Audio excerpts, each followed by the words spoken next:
for this webinar on research on long-term conditions associated with aging. My name is Khalid Ali. I'm a consultant geriatrician at Princess Royal Hospital in Haywards Heath and reader in geriatrics at the Brighton and Sussex Medical School and aging research lead in Kent, Surrey and Sussex Clinical Research Network. Tonight, I'm going to be speaking with Ramin Nilforoshan, who is a consultant psychiatrist for older adults at Surrey and Borders Partnership NHS Foundation Trust. During this webinar, we will discuss research which crosses the pathway from hospital admission to hospital discharge and what happens to people when they leave hospitals and arrive at home or to care. Specifically in relation to conditions associated with dementia are my research interest, which is medication-related harm in older people after they leave hospital. I'll be putting your questions to Ramin and answering some myself on my area of research. And we will also be joined by Katie Antle, Chief Executive Officer, and Kelly Clark, a registered manager. They're both from the Alzheimer's and Dementia Support Services. They will talk to us about home care for people who have been discharged from hospital. A big thank you for the excellent questions you've already sent in. And thank you to Gillian Reeves and Madeline Bell from the Kent, Surrey and Sussex Clinical Research Network for organizing and coordinating tonight's webinar. If you want to ask a question during the event, please post your question in the Q&A box. It's the little speech bubble at the bottom right of your screen, and we'll do our best to answer it. Please ensure your cameras and microphones are off during the webinar. These are the buttons at the bottom of your screen. To change how the speakers appear, click the three buttons at the bottom of the screen next to the red phone icon on your screen. Then change its layout. Unfortunately, we won't be able to answer any questions relating to individual cases. Please talk to a healthcare professional if you have any concerns. Tonight is being recorded, and you will be sent a copy of the recording of this webinar. This event has been organized by the National Institute for Health and Care Research, referred to as NIHR. The National Institute for Health and Care Research, NIHR, is a government-funded body that funds research in the NHS, the National Health Service, public health, and social care. Remember, you can take part in many research studies even if you don't have a specific health condition yourself. Now, it gives me great pleasure to introduce Ramin and ask him to introduce himself and tell us a bit about your research in dementia. Ramin, thank you. Thank you very much, Khalid, and thank you, Gillian, for invite. I'm an old age psychiatrist with a special interest in dementia and professor in psychiatry, University of Surrey. I have been involved in dementia research for many years, and there are two areas that I've been working. One is working with drug companies and running clinical trials on new drugs for Alzheimer's disease and other dementia. And the other special interest that I have in research is about using technology and artificial intelligence for providing care for people with dementia. As we know, majority of the focus on dementia is about on diagnosis, and people, depends on which area they live, they receive different type of investigation to get the diagnosis. But as soon as they have the diagnosis, they will be discharged back to the GPs, and there is a lack in the current service on how to follow those people and how to make sure that we provide the care when they need it. So we are setting up a monitoring service as part of the research, that we give people devices that they could use at home, like blood pressure device, temperature, device, and they use it, or the carer of the person with dementia they use. Also, we use some sensors on the doors, sensors, and the front door, back door, and toilet door, and some sleep mat or bed mat. And we're gathering all the data to show how the person progress or deteriorate in their nature of their illness. By receiving all those information as passively as it's possible, then we are able to see who requires more care. And we are now linking with social service, because the current model of providing care is social service will decide that maybe a person needs once, twice, 3 times, 4 times care, but it's a fixed term, and it's not depends on the need of the person. We are trying to say that we need to be agile, and we need to make sure that if someone is deteriorating, if someone has got urinary infection and suddenly they need more carers involved, we will be able to see that their pattern of sleep changes, how much they're moving across the home, they become agitated way before they become so ill that they require hospital admission. Then the final aim is to keep people in their home as long as possible and prevent hospital admission. I've been involved with Dementia Research Institute, which I'm the clinical lead in Imperial and University of Surrey. And we hope that one day the research we do become a normal practice and normal service in NHS.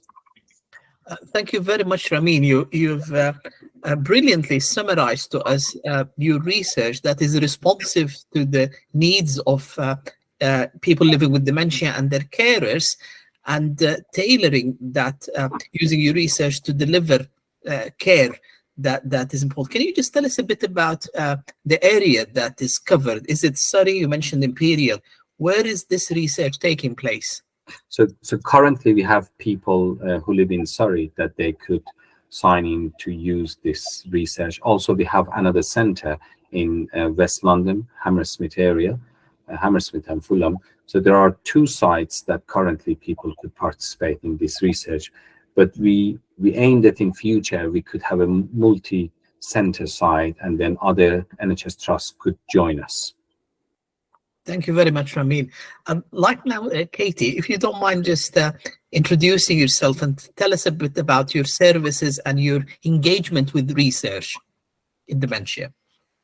Okay, thank you again for inviting us tonight. So we are Alzheimer's and Dementia Support Services, ADSS. We're based in Kent, and we've had a long history in the northwest part of Kent, but we now cover a much wider area.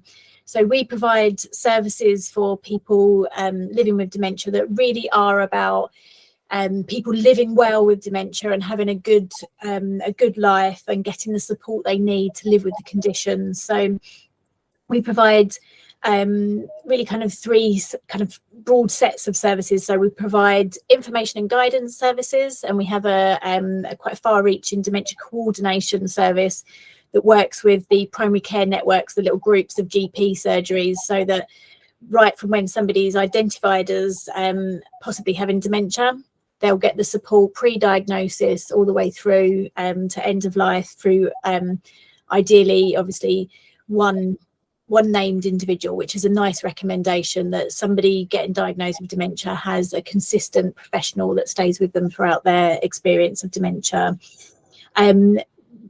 We also provide what we call wellbeing services, so that kind of group services, really trying to maintain people's social inclusion opportunities, their ability to make friends and have peer networks, and to keep active and engaged, and obviously just to have a bit of good old-fashioned fun as well, and enjoyment in life.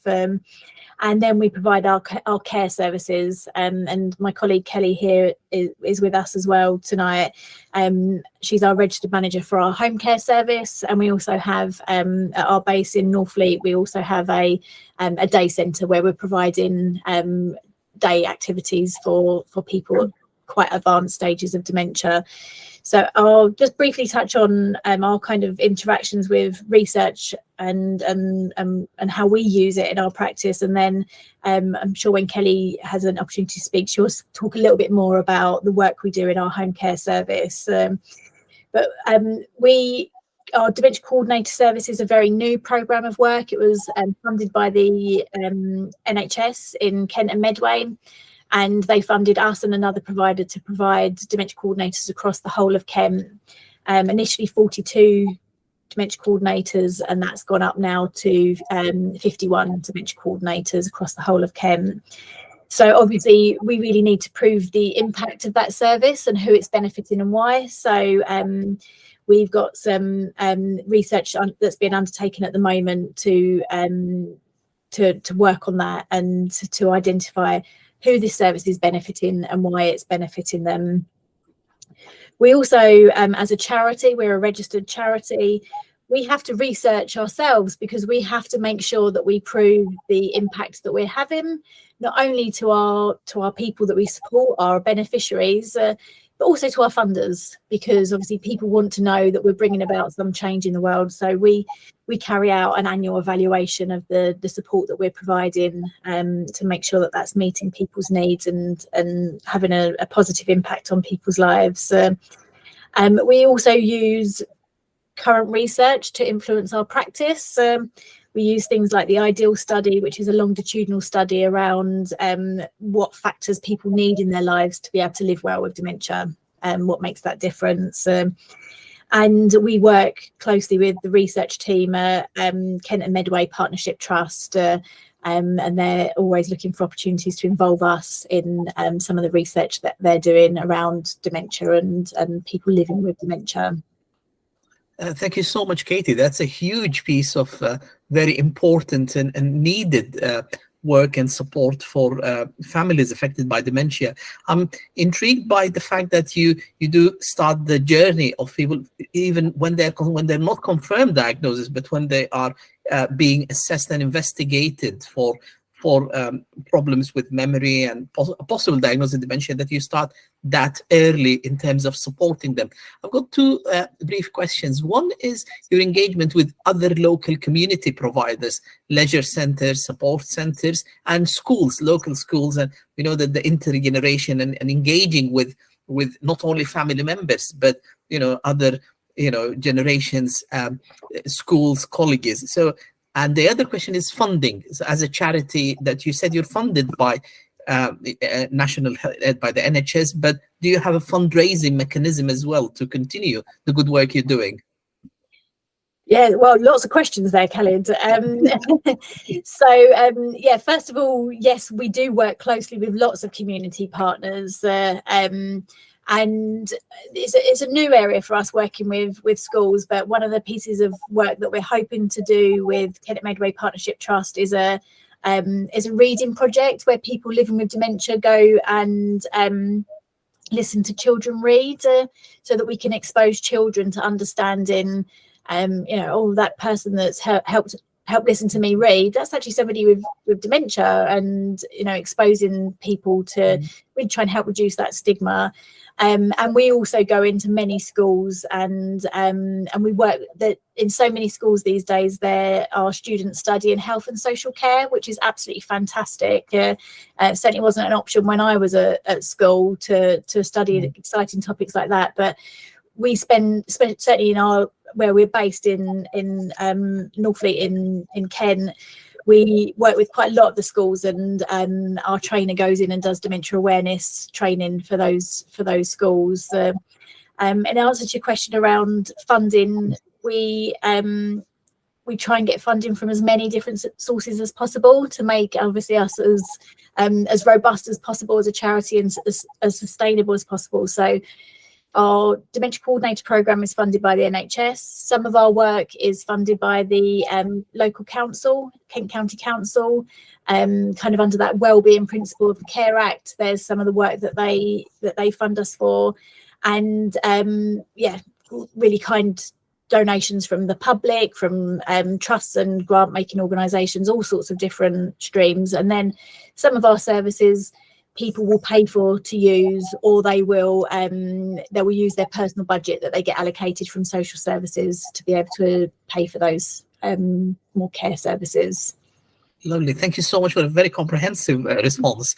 Kelly, do you mind introducing yourself and tell us a bit more about the work that you do and the audience that you serve?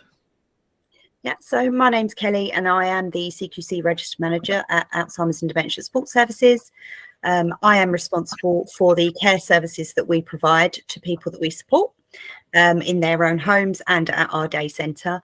One of the things that we at ADSS feel that really makes us different from everybody else is just the way in which we see people with dementia. We don't see them as any different to anybody else.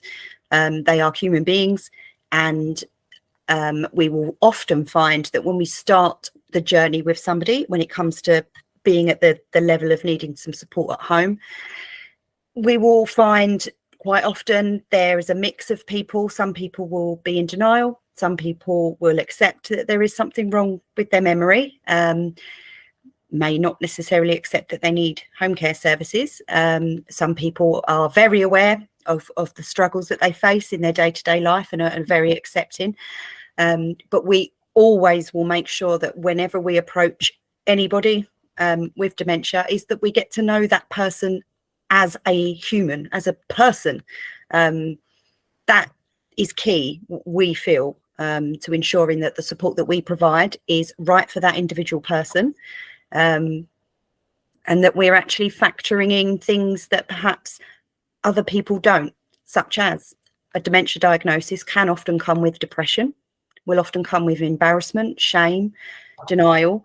And these are all areas that we're very clued up on prior to, having those interactions with people. So we go in with a very non-judgmental, very open and holistic way of trying to assess that individual person for what they need at this moment in time. Things can be reviewed and changed periodically, dependent on their need, on their condition, on their social situation, family engagement. Some people may be very involved from the beginning and step back towards the end. So to us, that is key, is to make sure that we are holistically assessing that individual person for who they are, and what their needs are at this precise moment in time, and how they would like us to treat them. As we say, some people are very happy to accept, yep, I have a problem with my memory, and I know that it causes me some problems, and I'm very happy to have you support me with XYZ. And other people are very different to that. And we just take pride in the fact that it might take 3 days to build up the trust with one individual. It might take 3 months with another, but we will get there, and we always do. And I think that's testament to the fact that we do treat people as the individuals that they are, and they are given choice, and they are in control, essentially.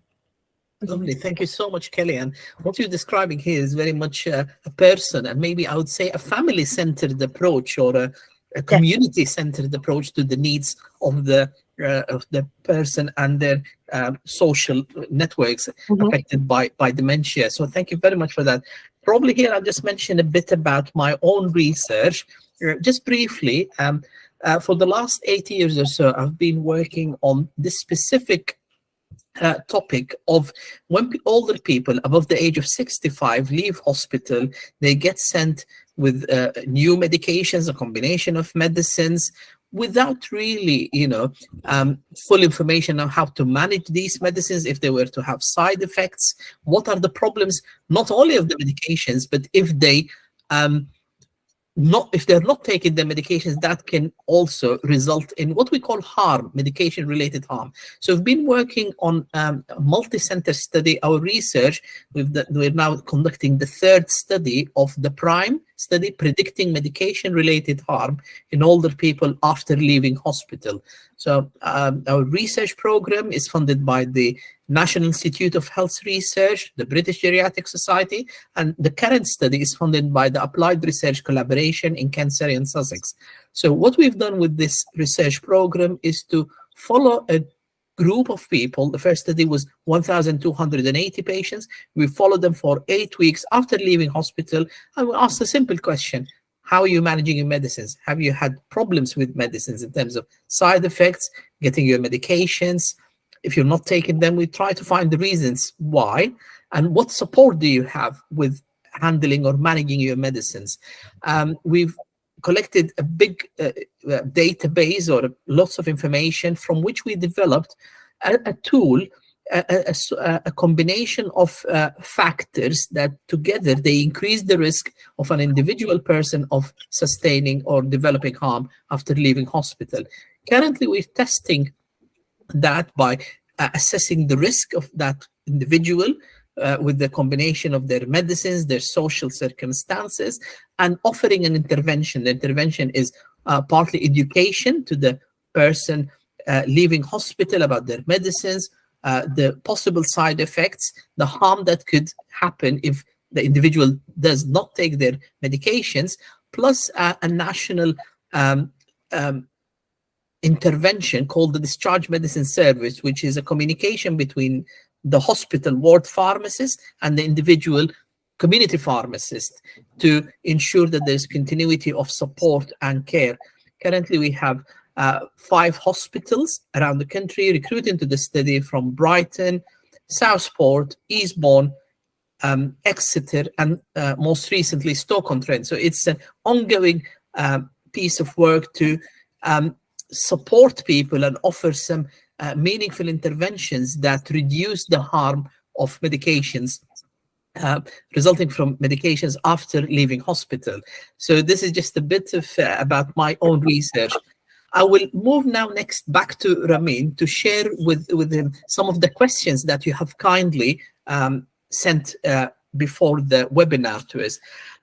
One of the first question I would like to ask Ramin is, what are the main symptoms and signs of dementia, the clinical presentation? What do people look out for when thinking about this might possibly be dementia?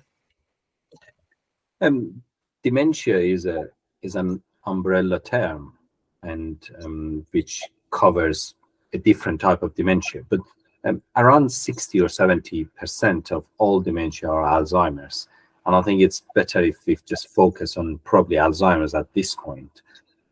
So the presentation of very early presentation of Alzheimer's are mainly about people forget the recent event. Sometimes people forget the name of people that they've seen or they haven't seen. They're misplacing items. Sometimes they have problem with their driving. They have problem at work if they're still working. Generally, it's like the brain is slowing down, but to a level that people try to compensate. So if previously they were doing a couple of things together, and now they have to focus on one item. If they buy a new TV, they struggle with the new remote. They have to be shown many times, and even if they've been shown how to work with it, they can't get it, because the new learning is what we talk about, not the old memory. So remembering the name, remembering the recent event, struggling with finance, problem with finding directions. It could be a range of things that can start. And I think many people, they usually say this is part of an old age rather than try to check that is it old age or not. So there are many things that affect memory. If people started sleeping badly, can affect memory. If people have depression, anxiety, if people have lots of stress in their life. So it's important that we differentiate those presentation from the pure presentation of dementia. So I'll ask people if they have problem, if they've noticed that something is not right, they struggle with day-to-day function, there is something is not right with them, go and ask their GP, and they could do a quick memory test. They could just ask questions, have some blood tests. Sometimes there are some deficiency, some vitamin deficiency that can affect memory. So it's important that we just make sure that we rule out any other reason for dementia before they go and send to the memory service. Thank you very much. Ramin, that's very clear. So early signs, if you're worried, go and speak with your GP and seek advice and support. That probably leads to the next question from the audience. Somebody said, I have early dementia. I've had 2 checks by 2 doctors. They didn't specify whether that was a GP or a specialist. They had some assessment. The individual said they had 30 out of 30 in the memory testing. So they did not. It was not picked up based on those on that test. And I'd like to elaborate a bit. He says dementia runs in my family. What can I do? Okay. So there are type of Alzheimer's disease that it runs in the family, and that's because it's related to some genes that some people have. Usually that type of Alzheimer's present at the earlier stage. So people who have the hereditary type of Alzheimer's disease, they start presenting in their mid-50s, sometimes 60s. Majority of other people that have Alzheimer's in their mid-60s, 70s, and 80s that they present. I think memory tests are a very basic way of assessing if someone has got dementia, and it depends on their background. People could score fully 30 out of 30 and still have Alzheimer's disease. And we are now at the era that we're moving away from doing just a simple memory test and using some other biomarkers. So you may notice that Monday there was big news about blood test. So we are using blood tests at the research level, but I think very soon, probably in a year or 2 years' time, we will have blood tests as a screening, and people can go to the GP and do screening blood tests. Also, there are other type of diagnostic tests like the lumbar puncture, that we could measure some protein that is they're harmful in brain. Also, there are type of scans like amyloid scan and very specific type of MRI that could help. So having a memory test of 30 out of 30 cannot rule out Alzheimer's disease. So probably they need further investigations. And if they having a clinical presentation, they need to go and see their doctor and ask for further investigations. Thanks, Ramin. Can you just elaborate a bit on biomarkers? You mentioned biomarkers, MRI, and magnetic resonance imaging, and you mentioned lumbar puncture. Can you just explain those in simpler terms? Sure. So until recent years, diagnosis of Alzheimer's disease was mainly a clinical diagnosis. So people will go and see a specialist and they have interview and they ask questions and have memory tests. And based on the outcome of the memory test and interview, people would make a diagnosis. The problem is it's easy to make a diagnosis when people are at the moderate stage of the disease. But it's very difficult to make a diagnosis at the very early stage or prodromal before the clinical presentation starts, because people could function very well and they may have a very subtle presentation. That is where the biomarkers start. And biomarker means how things change in the body. So like any other part in medicine, if someone has got anemia, they go and have blood tests, and blood test shows that they have anemia. We now have some biomarker that measure some changes that happens in brain. It's very limited to some centers in UK, and not every memory center have access to that, but I'm sure in the next few years it will be in many centers.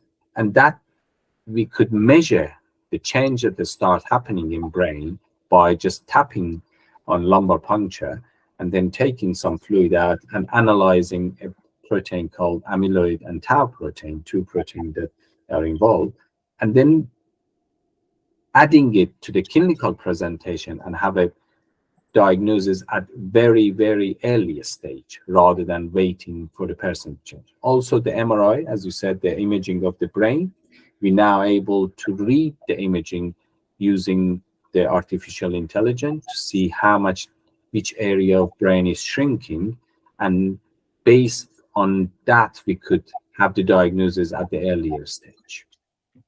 Thank you very much. That's very clear, Ramil. So it's a combination of taking a history, seeing how the person is affected in terms of memory, in terms of their functioning, their social interaction, their day-to-day living, operating remote control, their banking and handling their financial affairs and so forth.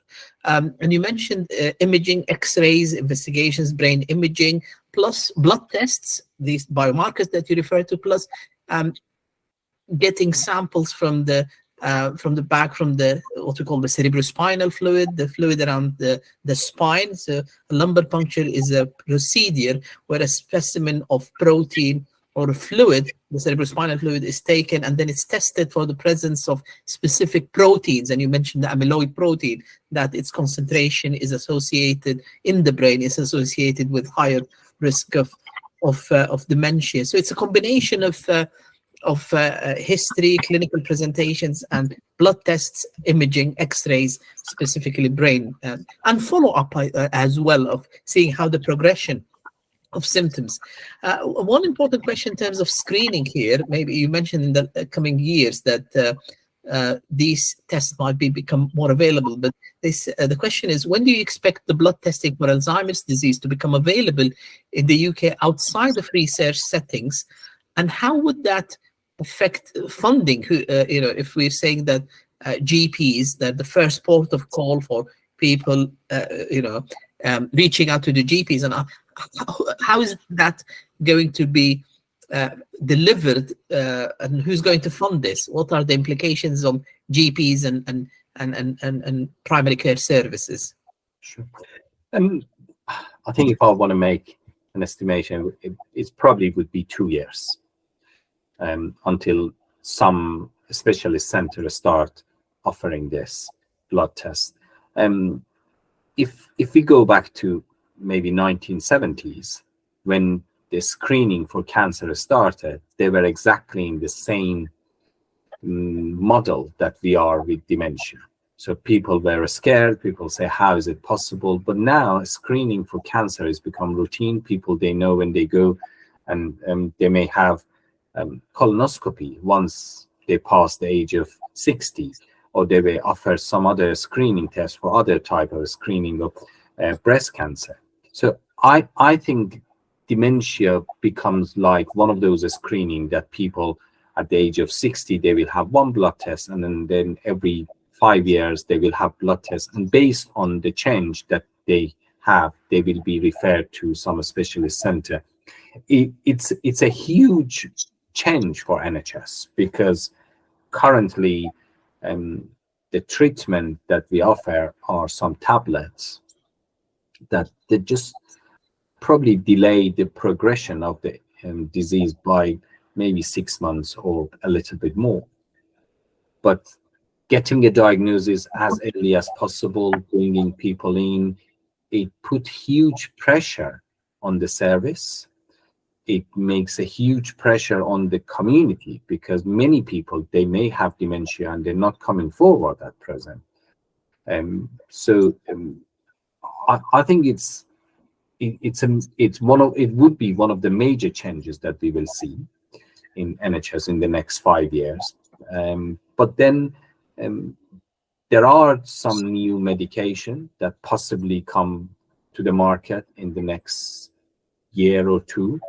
One of them is being licensed in America, and I know that they are going through the licensing in UK, which is very different from the current medication we're using, because the current medication is tablets. The other one is infusion, and requires monitoring, requires lots of investment. So the funding is very important, and I think it's important that people with dementia and their family, they have voice, because currently there is a bit of a gap, and it's quiet, because people with dementia, they're not coming forward and say, we need this. They're very quiet, and they accept it that this is old age, but this isn't. This is a new disease.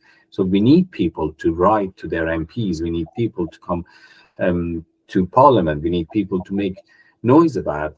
We need better treatment, better care pathway. So we could get the funding in dementia, something that's similar to cancer that happened many years ago. Thank you very much, Ramin. And you mentioned the patient's voice and the family's voices in this, and I think I will come back to Katie to comment on this. Or maybe now, before I move to the next question, Katie, the patients people living with dementia and their families, the importance of their voice in lobbying for better services, funding for research. Tell us about your experience and organizations like yours. Yeah, Ramin's absolutely right. It's absolutely critical that we really hear that voice, and I do think that it has been overlooked for many, many years. I think people living with dementia have been forgotten about, and they have been, the presumption that it's somebody who can't articulate themselves, can't say what they want, can't say what they need, so therefore they've kind of been forgotten about. And I think the more we can get people diagnosed at an earlier stage, the more that we've got a really strong cohort of people that can demand for change, really. And it's absolutely critical to our work that we really involve the families and the people that we support. We've still got quite a lot of work to do in that regard, but we really want to make sure that people living with dementia really do get what they need out of the local care systems, out of charities like ours, out of their medical professionals. So, for example, one thing that we will always do is we'll really talk to the people that we're supporting. We're just at the moment redesigning our strategy, and we had on our when our board of trustees were looking into this, we heard from 2 carers who've really informed the work that we need to do for the future to make our charity fit for purpose, basically. I don't know if Kelly's got anything else. She'll have more of a home care perspective of how she really integrates the voice of the people that we support. But yeah, it's absolutely critical that we really do demand change. I think it's not wrong to say that the majority of feedback that we get regarding the healthcare system, GPs, hospital, other organisations, is people tend to make decisions for people with dementia and behind the best interest. But a lot of the time, the person with dementia hasn't been thought of as an individual. They've just been seen as a person with dementia, which means XYZ. I think that's what's actually wrong at the moment, is because, as I say, lots of people will just make assumptions for what is the best thing for this person with dementia without actually consulting them or the people that know them the best. So thank you so much, Kelly and Katie, for highlighting the importance of the patients and the families' voices. And that leads me beautifully into the next question about what people can do themselves. And the question here was for Ramin, can you please give advice about healthy diet and exercise, and how that can help avoid dementia, or for people already diagnosed with dementia, how can maintaining a healthy diet and exercise help slow down, as you said, the progression of symptoms? So we use this term that anything that is not good for your heart, it won't be good for your brain. And I think that's there are many studies suggest that the Mediterranean type of diet are the type of diet that we want to advise people to follow. It takes longer for brain to show the symptoms than other organs. So probably the kidney and heart shows their sign before the brain starts. And that's the reason that we ask people that if they want to make change, they start in their midlife. But even if they have the symptoms, I think it's important that they make sure that they keep the cholesterol, blood pressure under control. They make sure that they have a healthy balance, reduce the amount of red meat that they use. Regarding exercise, there has been many recent studies suggest that the regular exercise 3 times a week has major impact on delaying the progression of the disease, particularly if they could go for walk 20 minutes or 30 minutes and increasing the heart rate a little bit. So we suggested if they could walk a little bit faster than what they usually do, that's where the exercise effect starts. I want to mention about sleep, because sleep is really important. We know if people do not get regular 7 to 8 hours of sleep, brain is not able to clear amyloid. So it's very important that people sleep well. And if they have problem with their sleep, they need to go and ask help from their GP or any specialist, because if you regularly sleep less than 7 hours, that's one of the risk factor for developing Alzheimer's disease. So those are very important. And then again, avoiding stress in life, because the stress has major impact on brain, and the way that some of the enzyme in brain start activating and aggregating those amyloid in brain is because of the stress and change. So diet, exercise, sleep, and stress are things that we can do to delay or prevent developing Alzheimer's disease. Thank you very much, Ramil. I'm going to ask Kelly about how does your charity support these specific recommendations with regards to sleep, exercise, stress, and diet. How do you support? Give us some examples of the either programs, initiatives, the community partners that you work with to endorse or to deliver on those recommendations. Yeah, well, over the last couple of years, we have worked with local partnerships. We've had dietitians that come in and perhaps give talks to some of our memory cafes or peer support groups. We've had we weekly at the moment we're offering chair fit exercise opportunities for people. So that's just a really, nice social environment where people can, it doesn't matter if you can stand, great, do the exercises standing. If you can't, no problem, sit on a chair. Everyone can get involved and have some kind of part to play. So what we try and do is make sure that people are educated around the things that they can have control over at home, but then we will then provide them with opportunities outside of the home to continue those in a social environment with people who are like them.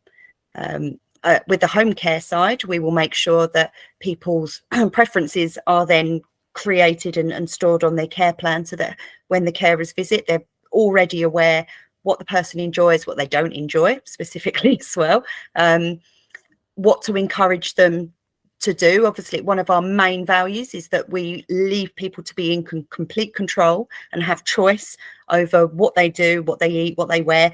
But we can encourage and we can prompt people to make good decisions around healthy eating and around, performing exercises. And another thing that we're really keen to promote at home is oral health care as well, because we know there have been links between poor oral health and heart disease, therefore leading to memory problems. So that is something that we're quite keen to encourage at home. Thank you very much. And I really related, Kelly, to the idea of, again, person-centered, tailored interventions with relation to exercise. If you can't, walk for one reason or the other, you can do it while seated. Because one of the things that, sometimes people are fearful of is falls. So how do you address that in terms of, worries about, if you walk on your own, or if you may have a fall, or if you do vigorous exercise? So how do you address that particular worry around falls? Around falls? Well, to be honest, if we're relating it to, things like supporting and encouraging people to join in with community groups or exercise and things, with that, we are very much about equality. Just if you don't feel that you can't do something because of XYZ, because we will make sure that we can change things and adapt things so that you are able to still participate. There, people find it quite easy to put barriers up all the time. I couldn't do that because of XYZ, or but actually it's all about how you approach the situation. No, okay, you might not be able to let's say last summer we ran for 6 months opportunities for people to ride bikes at our local cycle park. Those who were able to ride the bike rode the bike. Those who weren't able to physically ride the bike were then able to be ridden by somebody who worked for ADSS in a little sidecar, so that they were able to steer, they were able to, you know, interact with everybody else who was enjoying. And it really all about it, to us, it really is making sure that everybody is given equal opportunity, and just making sure that things are adapted to meet the needs of each individual, because there's no reason why anybody can't do anything they want to. Thank you. Katie, do you want to add anything? Yeah, well, I was just gonna layer on top of that, really.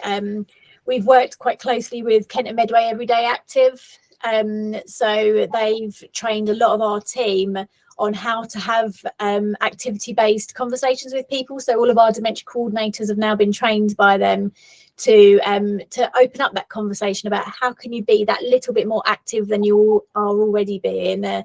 And that's leading to some really great outcomes. And another thing that we've done is we kind of co-produced something that we call the Activity Cafe. So coming out of COVID, the intelligence that we were getting and the insight we were getting from the people we were supporting is, one, they didn't really have they'd been very sedentary for quite a long time. They didn't really have the confidence to get back out into the community and resume some of their outside activities and hobbies and interests.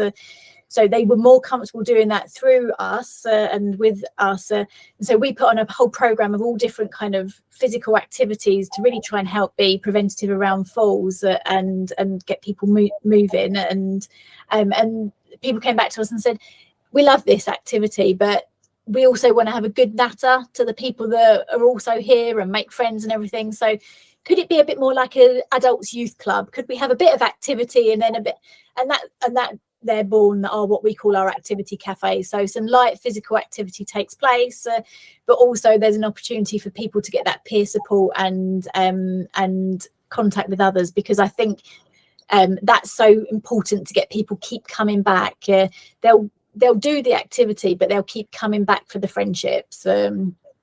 Lovely. So you highlighted beautifully, Katie and Kelly, the social element of it, making it pleasurable, making it fun and enjoyable for people to keep coming back. Probably the next question here is being sent, how to best support a person with dementia, but from a caring aspect. So carers, so some guidance or some specific examples of how can carers deliver the best support or their family member, loved one with living with dementia. The carers, what do you offer and advise for them? Okay, so I think the first thing that we would say to anyone who's caring for somebody living with dementia is put your own oxygen mask on first. You must make sure that you look after yourself. Your needs are just as important. And I think one thing that's often overlooked for carers is carers have rights.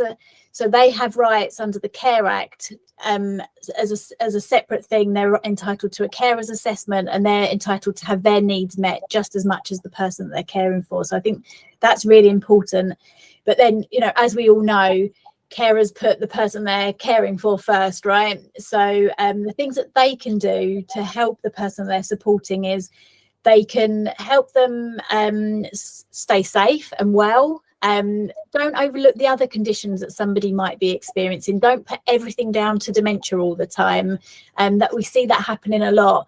And then things like chronic tooth pain or hip pain or another long-term condition is being overlooked because somebody's assumed that it is somebody's behavior that's associated to their dementia rather than them expressing a need around being in pain.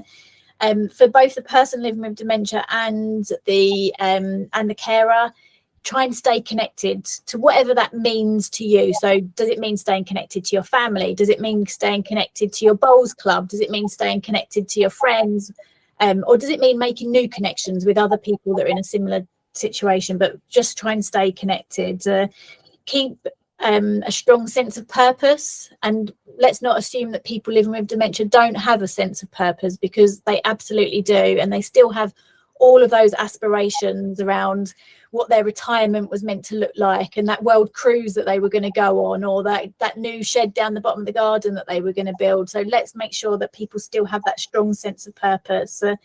Keep active. I think we've already discussed that one, and try and stay positive. Dementia is a really challenging disease to live with. It's also quite a mortifying experience for somebody to go through that diagnosis process, but all is not lost. People living with dementia live really good, fulfilling, happy, healthy lives for many, many years. So let's try and really make sure that people see that and hold on to that. It's not all a bed of roses, but it is, with the right support, people can live well. I don't know, Kelly, if you've got anything else to add to that. No, I don't think I could have said anything better. You mentioned something important, Katie, about the coexistence or the presence of other conditions. And I'm going to ask Ramin here about depression and dementia. People, having dementia does not mean that you're immune to depression. How do people look out for that? And how can they, specifically, address that? And by presenting, what do they look out for? What are the things that they can be more alert or vigilant to? Yeah. So as you said, depression and dementia, they're very common. And actually, it's one of the differential diagnoses of dementia is depression. So it depends if people had the history of depression in past or not. It's very important that it's elaborated at the initial assessment. But many people with dementia, they present with something called apathy, which is lack of emotions. And sometimes they get mistaken by true depression, and some clinician, they prescribe antidepressants. So my general theory is do not prescribe any extra medication for people with dementia if they don't need it. So I think it's important that you look at the other symptoms of disturbance in their appetite, sleep, and the interactions. And is this the progression of the disease, or is this something new that happened? Usually depression in dementia comes at the earliest stage because people are aware of their situation and they become sad about their future. So I think immediately after having diagnosis of dementia, it's important that you look after their change. How do they look at life? What do they think about future? And have an open conversation. And if there are changes in their present, if suddenly a person just after diagnosis, suddenly they lost interest in life, they lost interest in things that they were doing, probably it's not because of dementia, it's because of depression. So I ask people to go and see their GP or refer to the community mental health team. Thank you. There's an important question here about research from being sent. Are you aware of any research into whether reduced blood flow to the brain cells compromises their ability to get rid of the amyloid, and whether successful treatments such as intravenous alpha lipoic acid can be used as a means of preventing the accumulation of amyloid causing Alzheimer's? So blood flow and the specific chemical intravenous alpha lipoic acid administered intravenously. So reducing capillary blood flow is actually one of the very, very early signs that Alzheimer may happen. And that's because as the blood flow started to reduce, then some of the enzyme in brain started activating. And that's where the amyloid aggregation starts. So yes, we exactly like what it happens in heart and the coronary artery in heart, this is very similar in brain. And there has been research done, published in Neurobiology of Aging. So, but the treatment, I'm not aware that the treatment suggested has reached the phase 2 or phase 3. Majority of the treatment that currently reach the phase 2 and phase 3 are targeting the amyloid and tau and removing it from brain. But the idea of exercise is about increasing the blood flow. The idea of reducing cholesterol is about increasing blood flow. So yeah, thanks, Ramin. So such interventions, they're still at an experimental lab studies research, but they're not available in clinical practice or in offered interventions like evidence-based interventions. Thank you very much, Ramin. Any comments before we draw? We're coming to the last couple of minutes of our webinar. Any comments from, let's start with Kelly, then Katie, then Ramin. Any advice, any words of wisdom you'd like to share with the audience of our webinar? No, not particularly. Just come in and use your services, probably. Even if you don't live in Kent, please feel free. If you need some advice and you just need to be pointed in the right direction, make contact with ADSS, because that's our specialty. Thank you very much, Kelly. Katie? Yeah, I was just going to really reiterate that, you know, it's absolutely fantastic, and thank you so much for having us on. And it's great to hear all the research, but the research only means something if people are enabled to put it into their everyday life. So if you are living with dementia or living with any condition associated with aging, find out what's local to you, find out what support's available, and use it, and keep active and keep as well as possible. Thanks, Katie. Ramin? I just want to say that having a diagnosis of dementia, there is no shame in it, and I think people should be able to say that this is my diagnosis. And it's not as hopeless as many people they picture it. There are many things that you can do to live as long as possible with the diagnosis.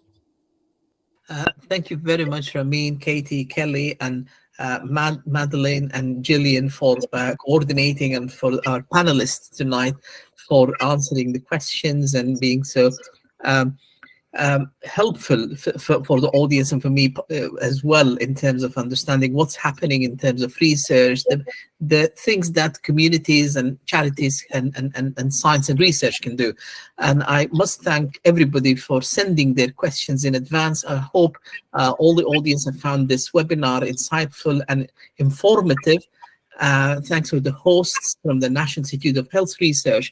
I'd like to add, if you're interested in learning more about research and to search for studies, research studies, you can take part in, then please visit Be Part of Research website.